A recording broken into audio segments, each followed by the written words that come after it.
के बारे में बताया। ये यदि गार्ड के अंदर क्या क्या चीजें, तीन चीजें होनी चाहिए। पहला डिसिप्लिन। डिसिप्लिन मतलब क्या होता है? अनुशासन। अनुशासन। अनुशासन में आपका टाइमली पंक्चुअल रहना, आपका यूनिफॉर्म साफ सुथरा होना। यूनिफॉर्म में मैंने दो चीजें बताई, टर्नआउट और ग्रूमिंग। टर्नआउट क्या होता है? खुद का पहनावा। खुद का पहनावा क्या?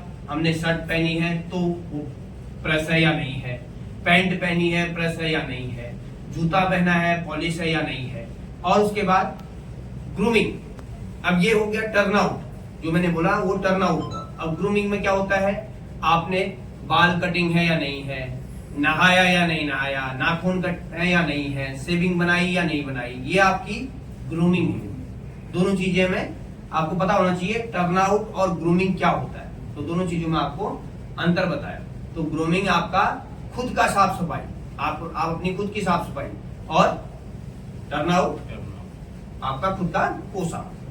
ठीक, इसे बोलते हैं डिसिप्लिन। पहला जो है डिसिप्लिन। डिसिप्लिन में पंक्चुअल होना। पंक्चुअल होना मतलब टाइमली आना, टाइमली जाना, उठने का बैठने का सारा तरीका आपको पता होना चाहिए। दूसरा है सेल्फ रिस्पेक्ट। सेल्फ रिस्पेक्ट मतलब होता है खुद को रिस्पेक्ट। यदि मान लिया जाए मैं आपको रिस्पेक्ट दूंगा तो आप भी मुझे रिस्पेक्ट देंगे। होता है नहीं होता? यदि मैं आपको गाली दूंगा तो आप भी मुझे कब तक सोचेंगे? किसी के ऊपर भारी बोलते ना कि आप तो पाप का घड़ा भर गया है, तो आप सटे साट्यम समाचरे, दुष्ट के साथ दुष्टता का व्यवहार, लेकिन अच्छे के साथ अच्छा व्यवहार। इसे बोलते हैं सेल्फ रिस्पेक्ट। यदि आप मुझे रिस्पेक्ट देंगे तो मैं भी आपको रिस्पेक्ट दूंगा। ठीक। अब तीसरा है सेल्फ कॉन्फिडेंस। कॉन्फिडेंस मतलब आपका आत्मविश्वास। जो आपने कह दिया, सिक्योरिटी की नजर में हुआ वो हुआ। ऐसा नहीं है कि एक बार उसमें चेंज हो जाए, चेंज नहीं। आपका कॉन्फिडेंस लेवल अपर लेवल का होना चाहिए।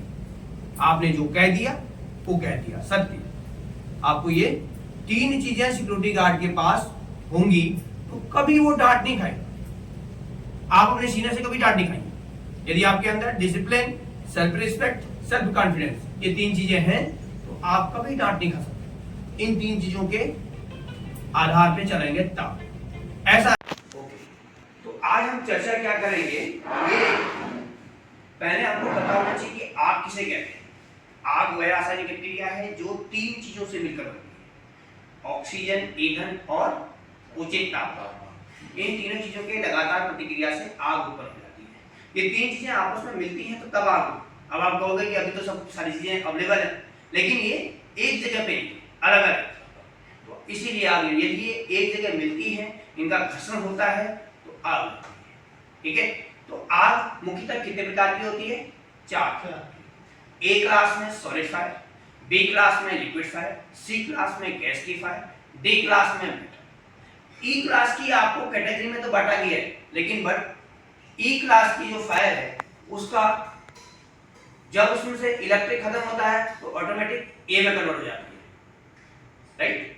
और यदि इलेक्ट्रिक है, करंट है, तो वो तब तक सी पे रहती है। तो उसका कोई रूप नहीं है, लेकिन वो कैटेगरी वाइज बांटा गया है उसे, ए, बी और सी, डी और ई। लेकिन ए, बी, सी, डी इंपोर्टेंट है। ठीक है। तो आपको ये पता होना चाहिए आग मुख्यतः चार प्रकार की होती है।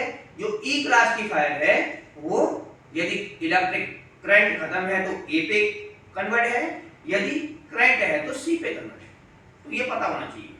अब जो आपके सामने ये फायर एक्सटिंग्विशर रखे गए हैं, आजकल पहले डिफरेंट टाइप के फायर एक्सटिंग्विशर होते थे, लेकिन अब हर किसी ऑर्गेनाइजेशन में ये दो प्रकार के फायर एक्सटिंग्विशर इंपोर्टेंट कर दिए गए।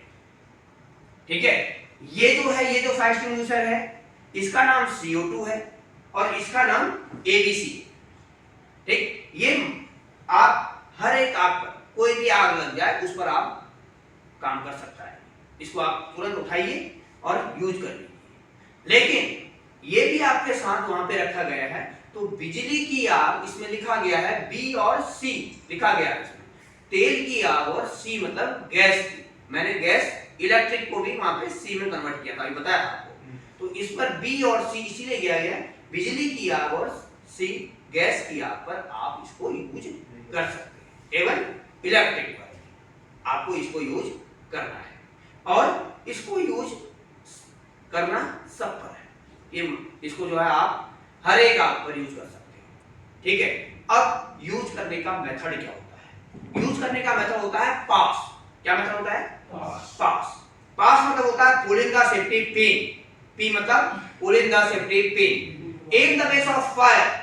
जड़ में मारना है, टारगेट आपको उसके जड़ में, लेयर में मारनी है जहां से उत्पत्ति होती है आपकी। स्क्वीज द हैंडल, इसको दबाइए। Sweep and side to side, जिस तरह से घर पे यूज करते हैं, झाड़ू यूज करते हैं, उस तरह से लेफ्ट राइट इसको घुमाइए आग के ऊपर।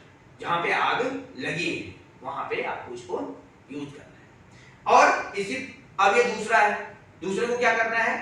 पुलिंग द सेफ्टी पिन, इसको भी पुलिंग द सेफ्टी पिन, ये निकल जाएगा, ठीक है।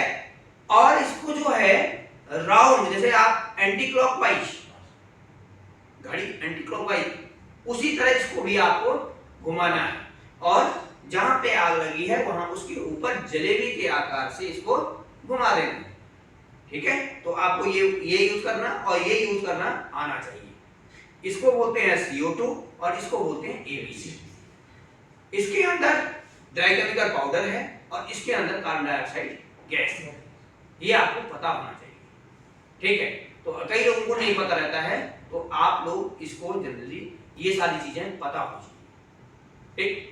तो हमें सबसे इंपॉर्टेंट पार्ट क्या है इस पे, इसको यूज करने का? इसमें आप देख रहे होंगे ये ऊपर कुछ असेंबल किया गया है और नीचे ये सिलेंडर है, ठीक। नाम इसका क्या है? फायर एक्सटिंग्विशर, ठीक। आप देख रहे होंगे दो पार्टों में डिवाइड है, ऊपर असेंबल किया गया है ये सारी चीजें और नीचे ये सिलेंडर पे, ठीक। अब इसका नाम है fire extinguisher, CO2 fire extinguisher और इसका नाम है ABC फायर एक्सटिंग्विशर। ये सभी आग में काम करते हैं और ये मात्र B और C पर काम करता है। समझ गए मेरी बात? किसी को कोई इसमें डाउट रख दीजिए।